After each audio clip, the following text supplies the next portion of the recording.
پیامبر صلی الله علیه و سلم می فرماید من تفکر ساعتا فی آلاء الله افضل من عبادت 60 سنه. کسی که 1 ساعت تفکر میکنه در نشانه های الله متعال اجر و پاداش 60 سال عبادت را گرفته بدون ریا. خب این حدیث شریف کاملا واضح است.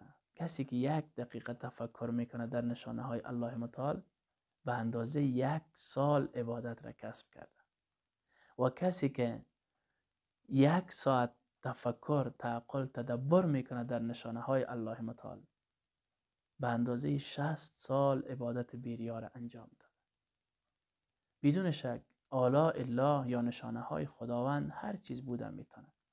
انسان با وجود خود تفکر بکنه، با چشمایی که الله متعال نصیبش کرده و میبینه، با گوشهایی که میشنوه، با زبانی که صحبت میکنه، گپ میزنه، با چهره‌ای که خداوند متعال لقد خلقنا الانسان فی احسن تقویم، به زیباترین صورت الله متعال انسان را آفریده.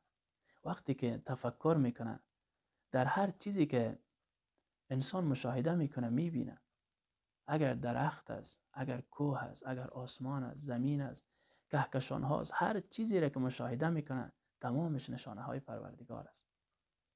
1 دقیقه به اندازه 1 سال عبادت حساب میشه و 1 ساعت تفکر در نشانه های خداوند به اندازه 60 سال عبادت بیریا به قول پیامبر صلی الله علیه و سلم گفته شده. پس چقدر خوب است که با این عمرای کوتاهی که ما و شما داریم، با این عمرای کوتاهی که امت پیامبر خدا داره، اینقدر عبادت بزرگ انجام بده. 1 دقیقه تفکر میکنیم، 1 سال عبادت را کسب میکنیم. 1 ساعت تفکر و تدبر و تعقل میکنیم در نشانه های پروردگار، 60 سال عبادت را انجام میدیم. واقعا این بزرگترین نعمت پروردگار است. و السلام علیکم.